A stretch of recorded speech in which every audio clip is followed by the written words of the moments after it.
Hello and welcome to the I Must Ask You a Question show. I'm Tim Nichols and this is my friend Jim Bardwell. Jim, how you doing today, man? I'm doing fantastic. How are things down there in Texas? Well, they are great. We are having a little bit of cool weather, but nothing like you have in Boise, I'm sure. Oh yeah, no, it's 89 degrees and sunny. What you talking about, Tim? Well, and I know we all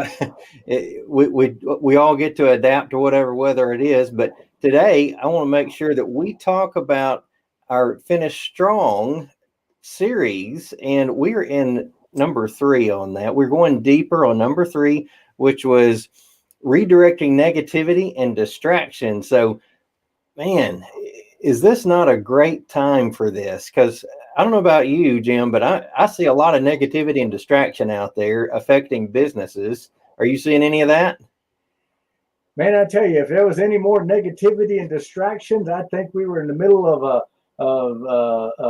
I don't even know what to describe it. I mean, a war zone would be nothing short of what I would describe it as. I mean, we got grenades and bombs and bouncing betties going off all around us. I mean, it seems like you can't direct your gaze in any direction without a distraction or some form of negative information. I mean, no matter where you even try to have your eyes land, right? I mean, and That's you say, right. well, I know what I'm going to do. I'm going to go out for a nice walk. And we go out for a walk and we see businesses shuttered and we see people hurrying back and forth with garments over their face. And we're immediately reminded, well, this is not normal. This is not the way it's supposed to be, right?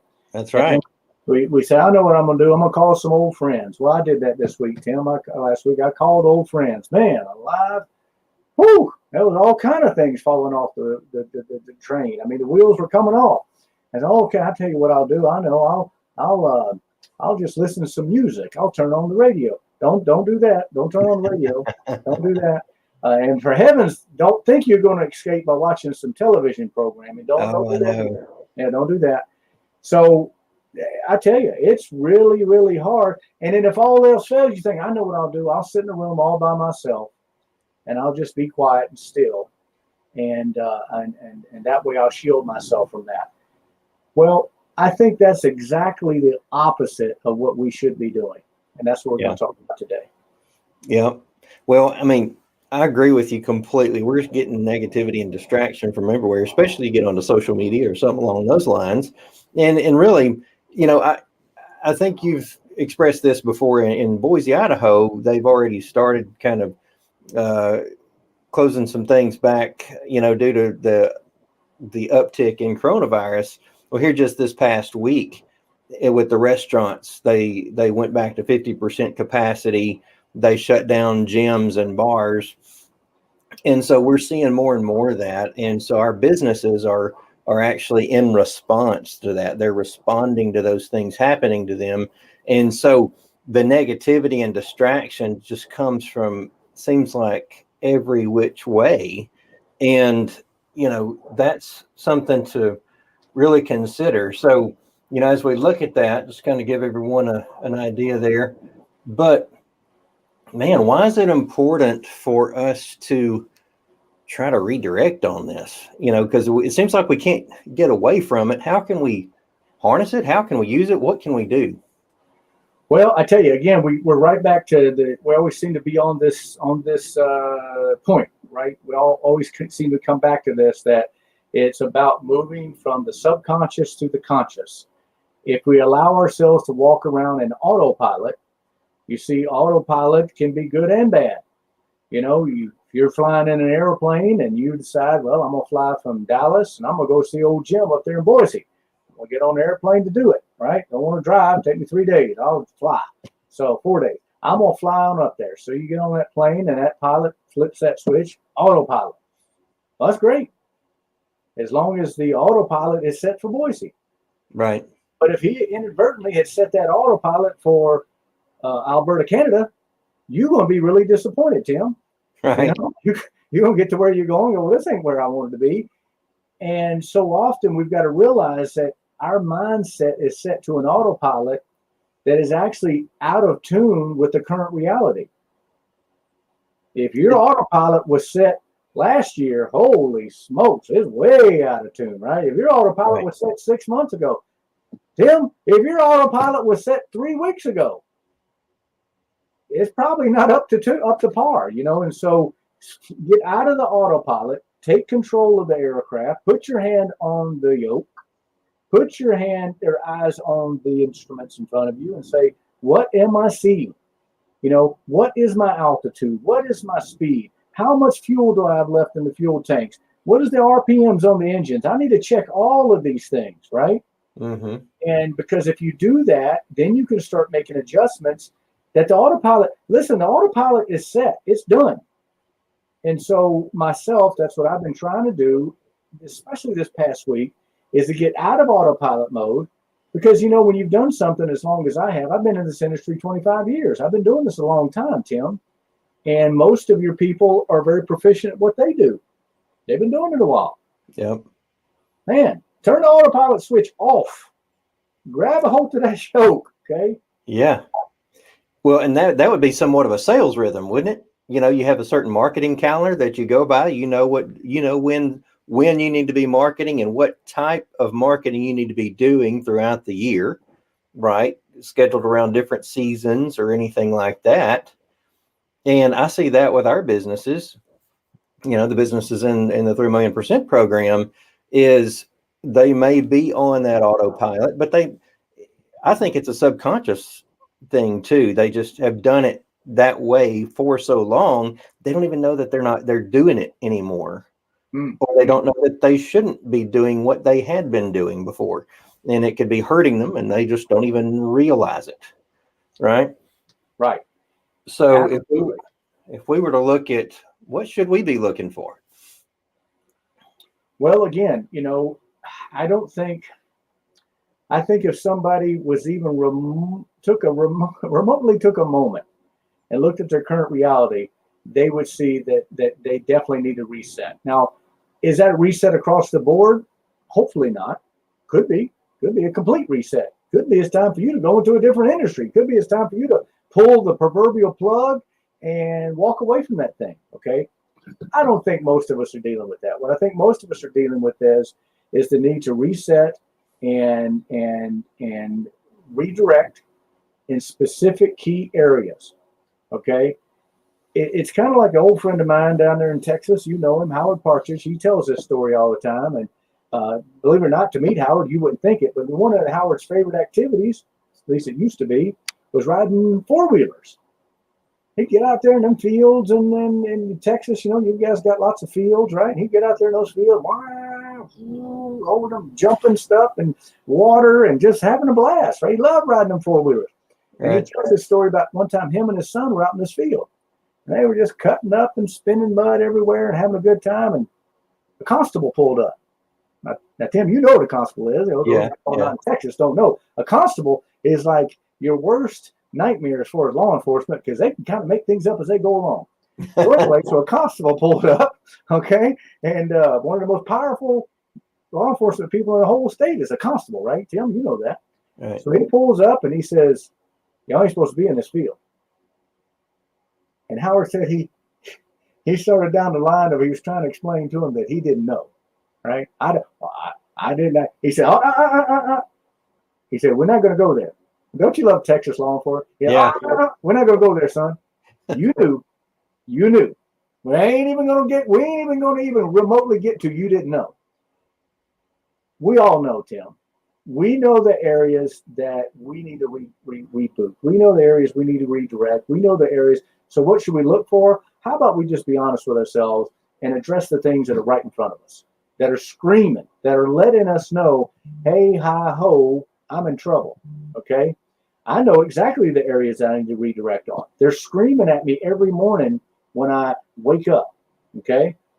Now, do I have the trick to me isn't figuring out what to look for. The trick to me is, do I have the wherewithal, the fortitude, the dedication, the energy, the like we said last week, man, I got to get out my why list, and man, I got to remind myself, why am I doing this, right? So to me, it's not that hard. We know what we got to do. Well, and as you were saying that, I switched the banner to how can we overcome it, because That's really what it is. And, as you were talking, it hit me, here I am 47 and I've started to wake up with sleeping injuries. I don't know if you're familiar with that. You wake up and your back hurts or your neck hurts or your knees hurt, and it could be from a change in the humidity or something like that, but you have these certain pain points that you didn't intentionally do something that hurt that part in your business, but due to a change in weather, a change in circumstance, a change in the economy, you have that pain point, right? That's right. And so we start to look at, well, how do we overcome that? So going back to what you were saying, what should we look for? Well, let's go to where it hurts. That's right. That's right. Let's go to where it hurts. And again, we always, we know, man, we can kid ourselves. It's just like our health, right? Let's see. I think I need to lose some weight. Nobody thinks about they know whether they need to lose some weight or not. Yeah. It's obvious. I tell you, I think I need to exercise more. You think? We know we need to exercise more, right? Yeah. And so how do we overcome it? Well, again, unless you are a very, very, very young person, very early in your career, and you have no clue about what you're doing, okay? Most of us are quite aware of where the toolbox is, right? We when I was a kid growing up, I don't know about you, Tim, but my old stepdad kept all of his tools in one place, right? Man, I need to do such and such. And like an old knucklehead, a young guy, right? I'd walk up, hey, I need to do such and such. How do I do that? And he says, you know where the tools are. You know everything you need to fix anything in this house is right out there in that garage. Everything that you could possibly need, short of a concrete mixer. And we got one of them too, but it's that back there behind the barn, right? Everything else is right there in the garage. I mean, you got everything you need. And so how do we overcome it? Well, we do the things that we know we need to do, and we do the things that we did to get us there in the first place. For me, it is getting clicked back into a regiment of measurable sales routine, a regiment of measurable sales routine. You see, when times are good, and again, autopilot, I can, even at half speed, man, I can outrun half these folks around me. I mean, I just, you know what I'm saying? I'm just kind of jogging along. See y'all later, and all of a sudden, wait a minute. Whew, hang on a second, right? I might need to do some of the old stuff I did when I first started this little career, right? I need to hold myself in a, matter of fact, my partner and I this morning, guess what we were talking about, Tim? Relationships. We need to get one of them real fancy new cloud-based CRM programs, right? Can't just fly by the seat of our, I got it all here on my laptop. Well, that's great. That's wonderful. What does a CRM do for you? Well, you know what a CRM does for you, Tim. And, at my age, I'm 54. Man, what? I'm going to sit down and start a CRM program all over again? Yep, that's exactly what I'm going to do. Yep. So, well, you're talking about client relationship management. That's what that is, right? Or customer relationship management, however you want to say it. And so that's important. And I think a lot of times, like right now, maybe they've been talking to the same people or the same types of people for a long time, right? And so they actually, I think it's Howard that says, sales solves all problems or something like that, Yeah. Sales cause a lot of sales. Healthy sales cures a lot of ails. Yes. Yeah. There you go. So, if we had more sales, then it would self-resolve. We could resolve a lot of things. The way I see it, and I talk about this a lot, I think the two biggest challenges right now that businesses face are creating new relationships and converting those relationships to revenue generation. And that typically is sales. But when you say sales, people revert back to their autopilot as to whatever that was. Mm-hmm. Right. Mm-hmm. So if you break it down into, I got to create new relationships, not go back to the ones you had. You got to create new relationships and then convert those relationships to revenue streams. That's really as simple as it gets. And that's really what could drive a lot of this for us. But if we're redirecting negativity and distraction, I think Haley Cotty's probably listening in to the call, but I had her on a training call this morning for our 3 million% members. And I want you to hear this. I think you may have seen or heard her comment on here before, but her and her husband own a restaurant. She owns an outdoor adventure company. So that's 2 businesses that she owns. She's a leader in the 3 million% peer advisory program, and she's the mother to 2 toddlers. So she gets negativity and distraction hit.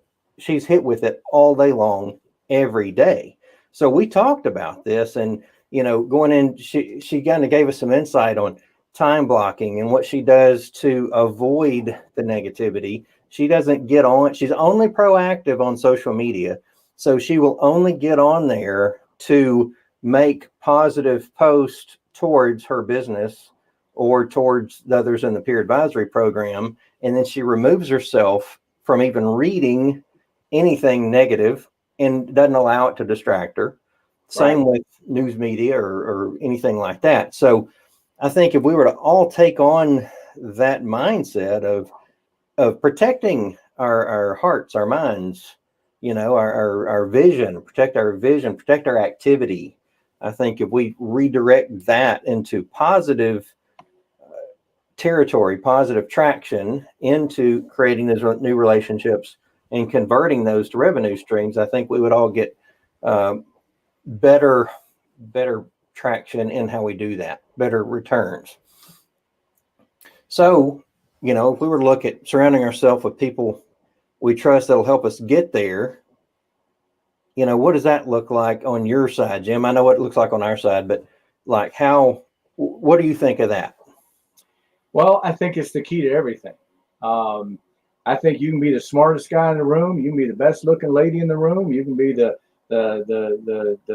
best looking, smartest lady in the room. You can have everything going for you that money can buy and that privilege and status can afford you, right? But if you're surrounded by people that don't enhance, support, and encourage your strengths, and it doesn't matter. No person is going to get anywhere in a socially driven, which is what human beings are. At our core, we are social creatures, period. That's all we are. We are one big, people, man, that guy that did Facebook, boy, he sure was smart. He figured out something. It's called the social media. Humans are social, okay? Right. Yeah, granted, he figured out a new way to interact, but human beings have been doing that since day one, okay? And so you will have social interaction with people. You will end up being surrounded by people. I promise you will. And that can either be by accident or by happenstance, which is a scary thing. So many people. Tim, I know people who are really high up in a career and surrounded by very successful, right? And you say, how did you get here? And they go,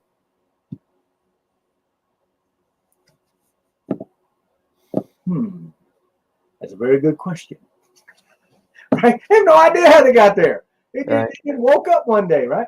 Oh, you're in partnership with a guy. Well, how did you get in partnership with him? I met him at a BNI meeting.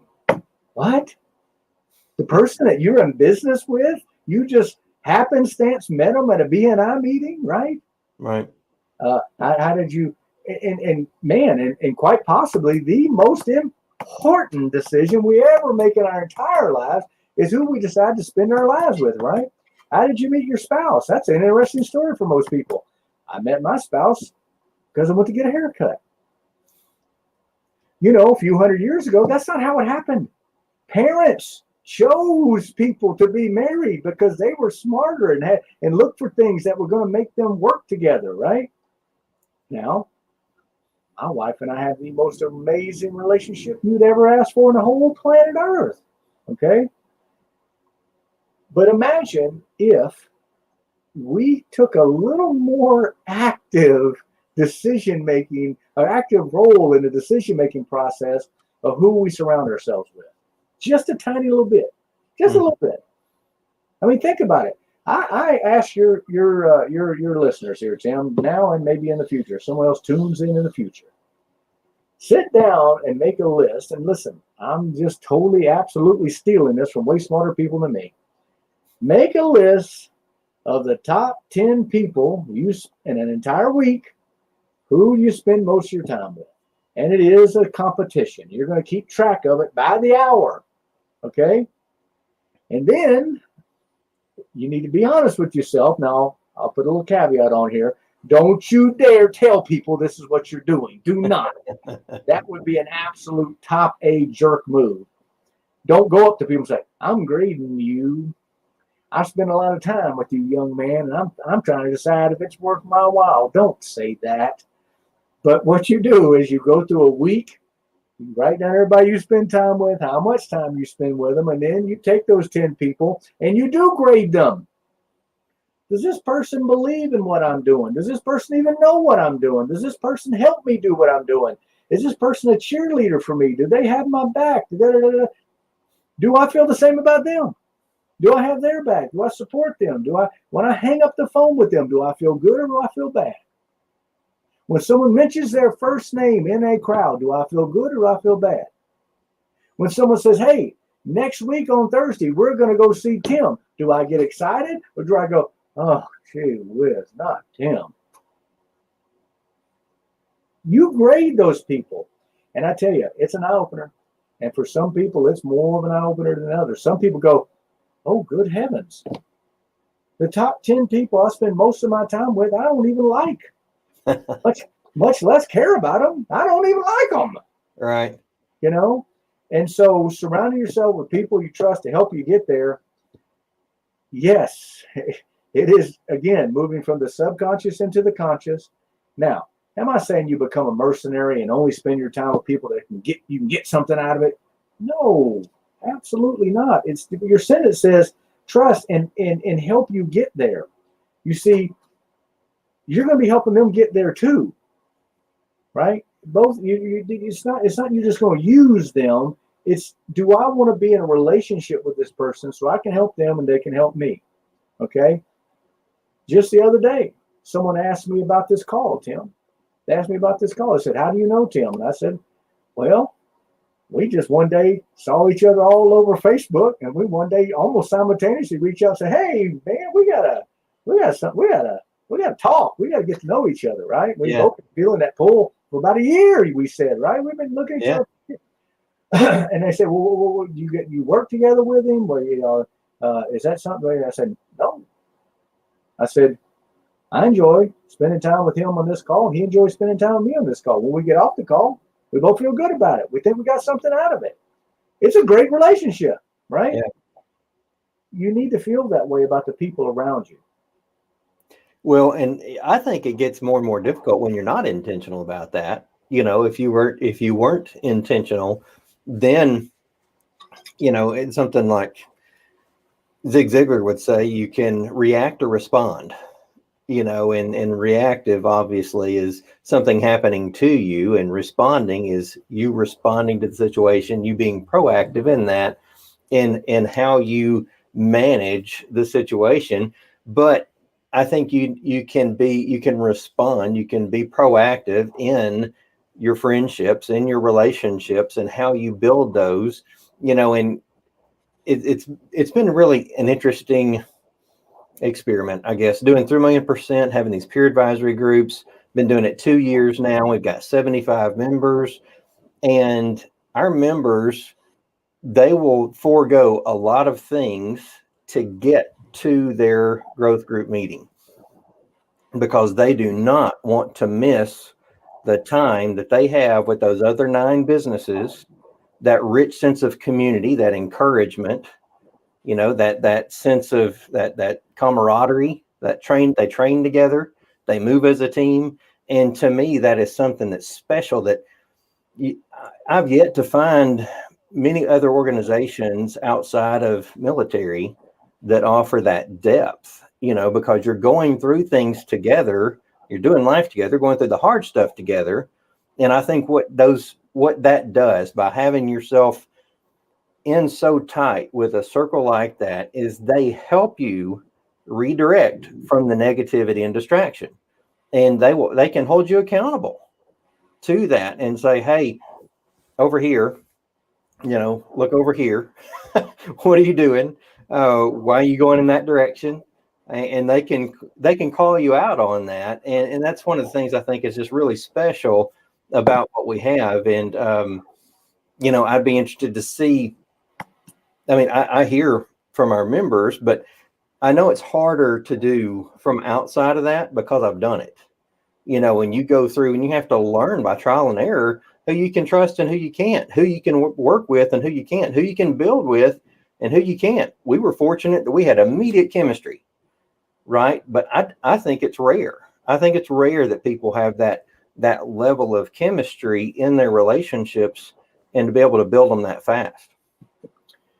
Well, there's a song come out a few years ago down there in Nashville, and it was called, it went like this, you find out who your friends are. Remember that song, Tim? Right? You find out who your friends are. Yeah. Break down on the side of the road, or yeah. You know what's going on right now? What's going on right now is with everything that's happening with this virus, man, we're finding out who our friends are. And what I've started to do here lately is I've really started to realize that just like any challenge, just like any adversity that comes into our life, it truly can be life-changing. It can be the thing that makes you into who you are. Mm-hmm. Okay? And through this current thing that we're going through with this virus, a lot of people are finding out who their friends are. I mean, I'm telling you, man, you want to have a whole bunch of friends, go win the lottery. You'll have more friends and you can say grace over, right? You want to find out if you got any friends at all, go declare bankruptcy. Let everybody know about it. Say, hey, oh, by the way, just want to let everybody know, I ain't got no money. Yeah. I ain't got no money. No money. I'm broke. Dead broke. Yep. And that person that shows up at your house next Friday for the barbecue, realizing that you can't loan them money, you can't invest in theirs, you can't buy insurance from them, you can't do anything. You're broke. You see, those are the people that actually you want to surround yourself with. Because if they're there for you in the lean times, absolutely they'll be there for you in the high cotton. I remember when I was growing up, I don't know about you, Tim, but my little mama, she at Christmas time, she had this little white block house, little white brick house covered in flowers and big flower beds everywhere. Just a typical little Italian grandmother, right? So in Christmas time would roll around, her entire living room, she would string it up by strings. She would hang up strings and then put the card on it. You ever seen that where you can hang a string and you put the card and it hangs there? Christmas cards. I mean, hundreds of them. And see, my friend one time went over there with me and he says, wow, I've never seen somebody get so many Christmas cards. I said, but yeah, let me let you in on a little secret. That's because I saw her in November and she wrote, ready for this? She wrote hundreds of Christmas cards. Mm-hmm. That's life, Tim. My little grandmother writing those Christmas cards would teach anybody everything they ever needed to know to how this thing works, this little thing called life, and that you will get out of it exactly what you put into it. I've had people look at me and go, oh, ain't nobody ever sent me no Christmas card. Oh, really? Well, that's puzzling. So in November, when you sent out all your Christmas cards, none of them people sent you one back? Well, I don't send no Christmas cards out. You know what I'm saying? I ain't got no sales. Really? Well, how many sales calls did you make last week? Well, I didn't make no sales calls last week. You're going to get out of it exactly what you put into it. Surround yourself with people that can help you get there. I guarantee you it has a little bit to do with who are you helping get there? Who are you helping get to where they want to go? Right. And that's the way this whole thing is wired, my brother. Something that I guess came to my attention this week is I think 3 challenges that businesses are facing right now are, as far as finding new business or creating those relationships and converting them. I think they call off the hunt too early. They think, oh, well, it's the holidays. Here it is, December 7th, and they're already saying it's the holidays, and they're saying no one wants to talk to me anyway, right? And then another thing they'll do is they will take time off. They say they will back off and say, well, it's the holidays and I don't want to push anybody or anything like that. So I think a lot of times, especially if they have somebody paying them monthly on a monthly basis to deliver value to them, I think what they do is they actually will fail to deliver value to the people that are paying them because they had this mindset of nobody wants to talk to me right now anyway. So they're not delivering value to the people that they said they would deliver value to. Mm-hmm. And then the last thing is they're not uploading their pipeline for 2021. And I think it's important because the things we do today, just like what you're saying, the things that we do today affect us 90 days from now. You know, if they're not calling people today, if they're not scheduling appointments today, then they're not going to have any income to show for it on a commission type basis in January, February. You know, so if we look at it that way, what do we have to do now to get to where we want to be in 30, 60, or 90 days? Well, and again, I think there's a potential for some growth here that somebody might not actually be realizing, at least in my life, as I look back over my many ups and downs and trials and victories and all that good stuff, Tim, is that whatever we're going through, whatever we're experiencing, there is value in it. Right. Don't ever, ever, ever think nothing is valueless or nothing has a value. Everything has a value. Okay.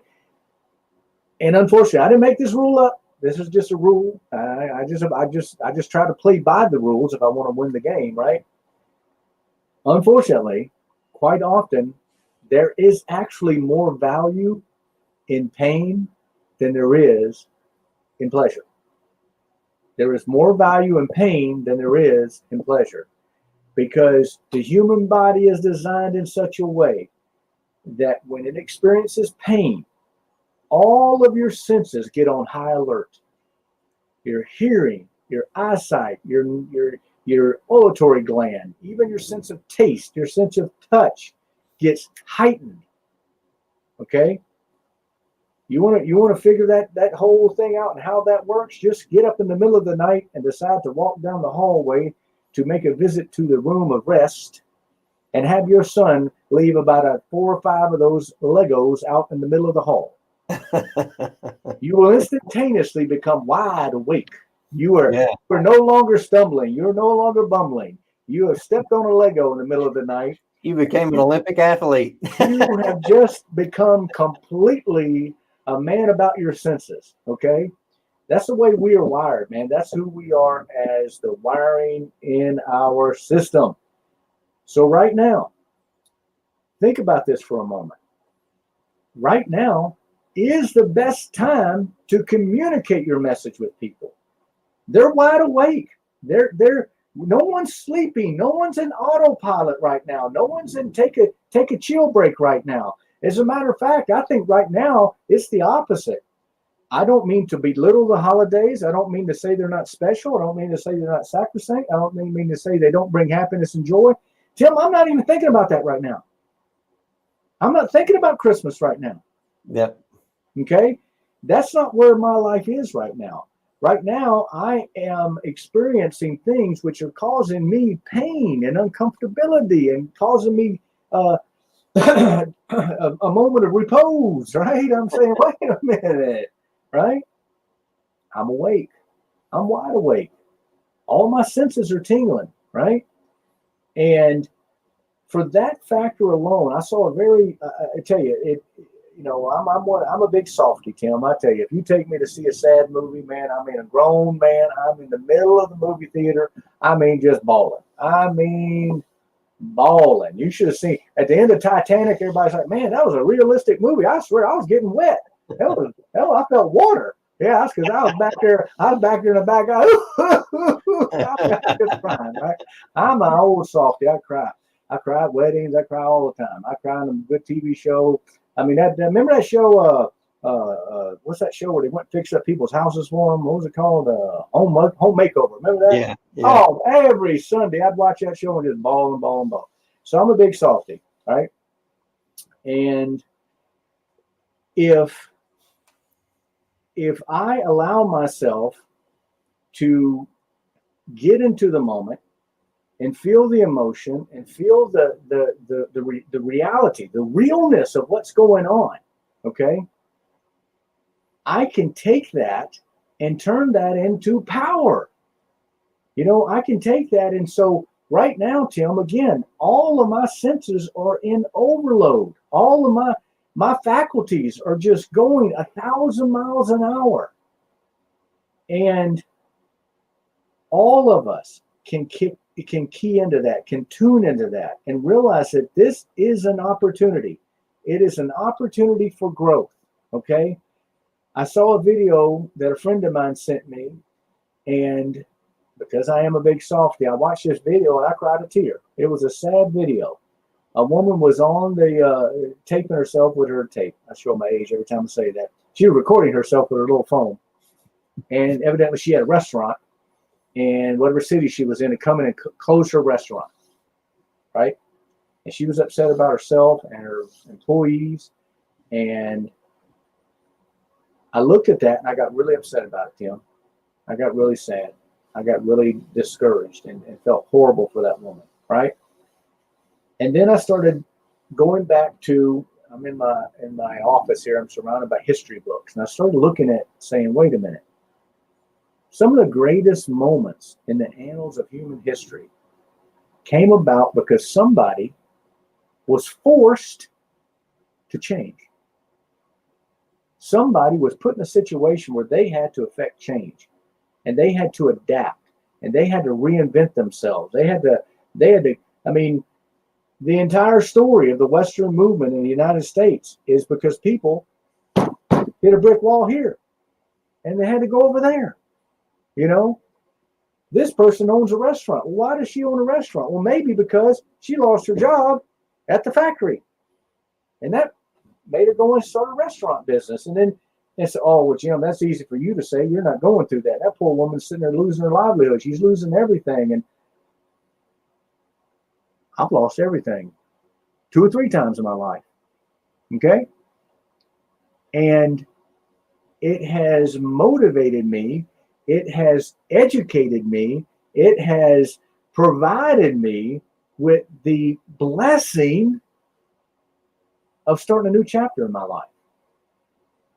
And that's really the only advice I can give. If what you're doing, you're saying, Tim, I'm trying everything, nothing's working,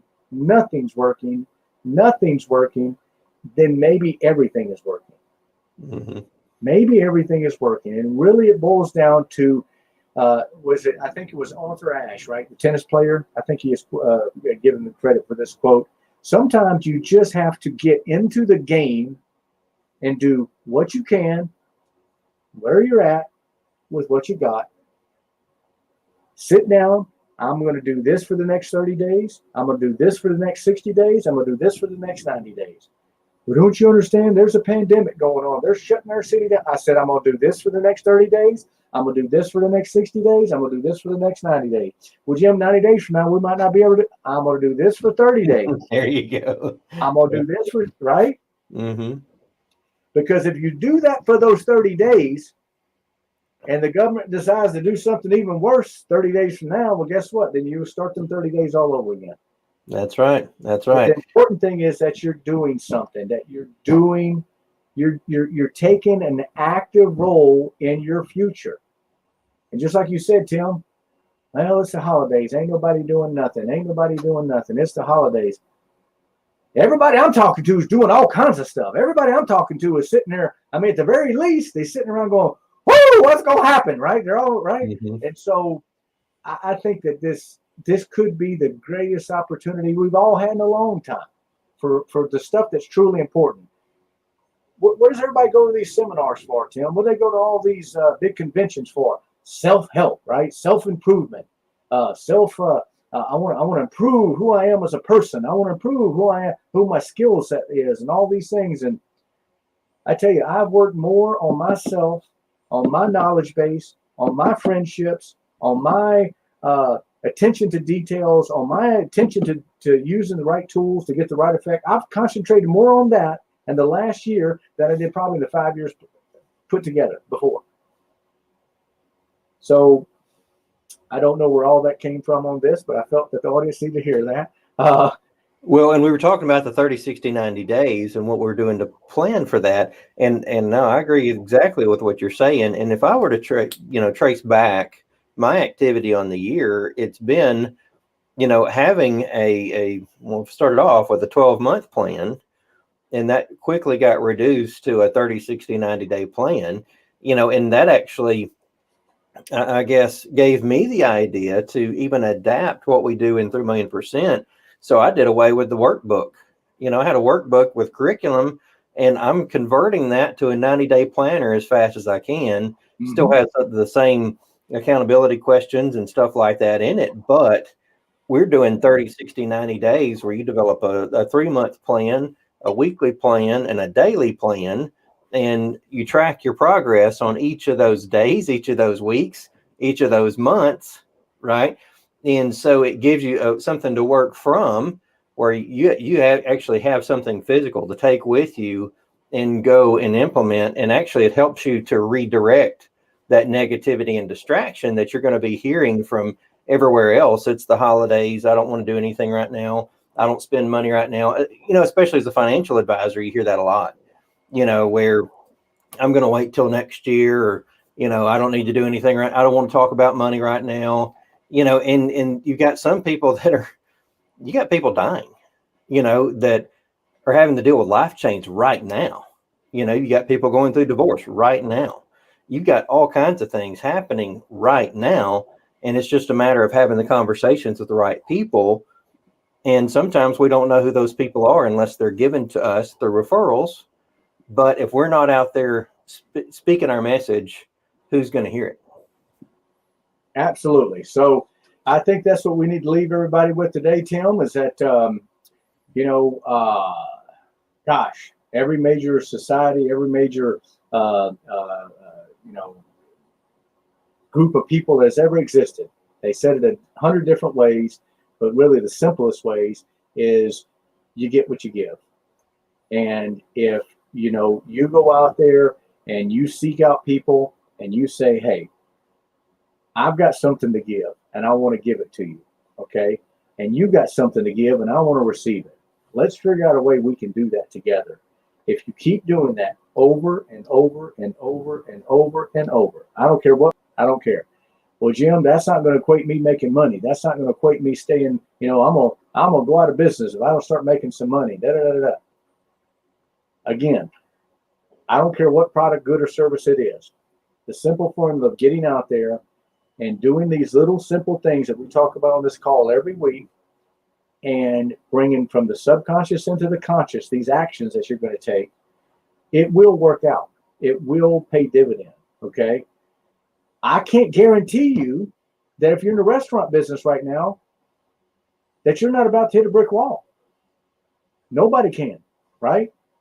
But on the same token, 25 years ago, I couldn't guarantee you that if you were in the tech business, you weren't about to hit a brick wall. I couldn't guarantee you 10 years ago, if you were in the real estate business, you weren't about to hit a brick wall. This is life. And depending on where, my business was greatly affected by this, greatly impacted by this. I have other friends, they're making more money now than they've ever made in their whole life. They're making more money, Tim, than they ever have in their whole entire life. Well, that ain't fair. That ain't fair. See, the government needs to step in and equal that. The government needs to step in, and if my business is going out, then I need to be compensated for that. Well, 8 years ago, 10 years ago, when the real estate agents were all starving and they were all working at the restaurants waiting tables, had the real estate license, they couldn't sell a house to save their life, right? 20 years ago, 25 years ago, when the tech business went out of business down the street from you, this is life. And it's a big circle and it comes around. And And I know some people a couple of years back in the real estate business, they was on high cotton again, weren't they, Tim? They were all Yep. driving around brand new Cadillacs and making all kind of money. And so this too shall pass. But in the meantime, let's do what we know we need to do in the conscious brain and conscious mind, right here in the forefront of our heads. Let's do what we know we need to do, and we'll get through it. Well, thank you very much, Jim. And if you will, please share with us about what you do with Fiber Protector America. Absolutely. So I'm Jim Bardwell, and I'm the Sales, Marketing, and Education Director for Fiber Protector America. What Fiber Protector America is we are the company that allows access to a fantastic product. It's a high-end textile sealant, Tim. And believe it or not, some people invest in textiles, just like some people invest in automobiles, some people invest in real estate. You know, there's that mobile home we buy to get through when we're getting started out in our marriage, right? And having our first baby. But then there could be property we buy as an investment. There are textiles that people buy as an investment. And just like in real estate, you might have insurance. Our product is like an insurance policy you can apply to that textile to protect it for the future. If you guys want to learn more about that product, you can go to fiberprotectoramerica.com, and that is fpamerica.com. That's initials only, fpamerica.com. And you can reach out to me direct. I'm one of them crazy people. I put my email out on the airwaves. Tim, you ready? It's Jim@fpamerica.com. Jim@fpamerica.com. Thank you very much, Jim. And I am Tim Nichols with 3 Million%. We are a peer advisory program, and we help business owners, entrepreneurs, and professionals grow their businesses by offering a peer advisory program where they share victories, challenges, and experiences with one another.